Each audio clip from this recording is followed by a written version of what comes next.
अगर छात्र संघ चुनाव नहीं होते तो पश्चिमी क्षेत्र के, पश्चिमी राजस्थान के उस रेगिस्तानी क्षेत्र से निकल के मेरा जैसा एक जो मध्यम परिवार से आने वाला विद्यार्थी है वो यहाँ पे नहीं बैठ पाता।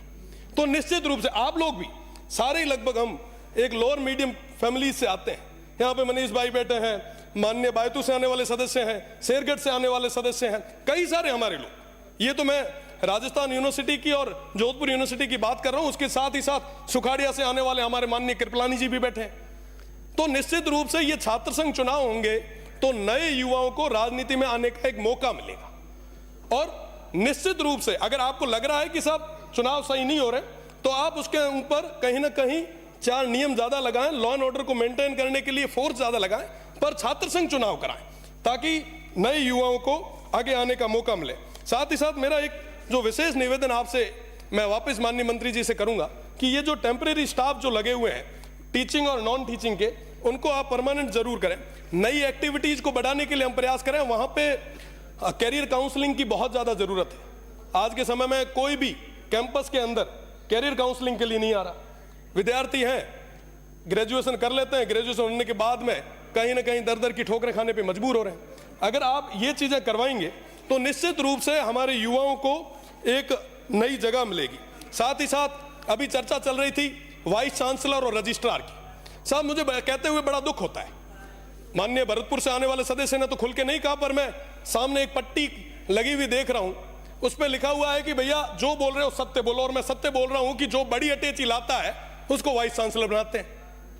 वाकई जो ये कोई भी हो, कोई भी राज आया, चाहे पक्ष हो चाहे विपक्ष हो, निश्चित रूप से जो जितनी बड़ी अटैची लाता है उसको बड़ी यूनिवर्सिटी का चार्ज दे दिया जाता है। आप विचार करें, क्या वाकई वो बड़ी अटैची वाले कुलगुरु जैसे पद पे बैठने लायक है क्या? आप साहब बात करें रजिस्ट्रार की, कुलपति की, साहब ये तमाम लोग जो हैं इनको तो विश्वविद्यालय में अपना टेन्योर निकालना है। कुलपति का टेन्योर 3 साल का होता है, वो बड़ी अटैची दे के आते हैं, उनको तो ये लगता है कि साहब 3 साल में कैसे वापस इकट्ठा करें और जाएं। साहब इस दौर में सबसे बड़ा नुकसान किसको हो रहा है? हमारे इस प्रदेश को हो रहा है, हमारी आने वाली पीढ़ी को हो रहा है। आखिर उसका गुनहगार कौन है? अगर हमारे युवाओं और हमारी इस शिक्षा नीति को पूरी तरीके से खत्म किया जा रहा है तो इसका गुनहगार कौन? गुनहगार हम लोग यहां पे बैठे हुए 200 के 200। क्योंकि साहब ये चीज हो रही है, हम देख रहे हैं, पर भी हम चुप बैठे हैं, हम मौन बैठे। आखिर कब तक चलेगा ऐसे? साहब इन यूनिवर्सिटीज को बचाएगा कौन? हमारी इस शिक्षा की जो नीति है, ये जो संस्थाएं हैं, इनको बचाएगा कौन?